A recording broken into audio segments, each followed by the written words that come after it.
అను ఒక 14 ఏళ్ల యువతి. ఆమె పిజ్జా తయారీకి చాలా ప్రేమను చూపుతుంది. ఆమె చిన్నప్పటి నుండి తన కుటుంబం నిర్వహించే అను పిజ్జా హేవెన్ అనే పిజ్జా రెస్టారెంట్లో పెరిగింది. తన తండ్రి పిజ్జా తయారీలో అనుభవం కలిగిన మాస్టర్, మరియు తల్లి కూడా హోమ్మేడ్ వంటకాలకు పరిపూర్ణమైన దయతో ఉంటుంది. అను చిన్నప్పటి నుండి పిజ్జా తయారీలో తన సృజనాత్మకతను చూపించి కొత్త రుచులను పోషించడానికి ప్రేరణ పొందింది. అయితే, ఆమె తండ్రి సంప్రదాయ పిజ్జా తయారీ విధానాలను అమలులో ఉంచాలని కోరుకుంటాడు. ఈలోగా, అను తన కొత్త పిజ్జా కృషిని సాధించేందుకు తన స్నేహితులు, తన కుటుంబ సభ్యులు మరియు ఒక పిజ్జా తయారీ గురువు నుండి సహాయం తీసుకుంటుంది.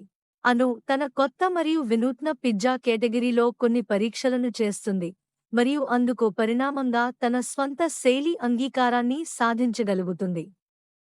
అప్పుడు ఆమె పిజ్జా అతివేగంగా ప్రజల మన్ననలను పొందుతుంది.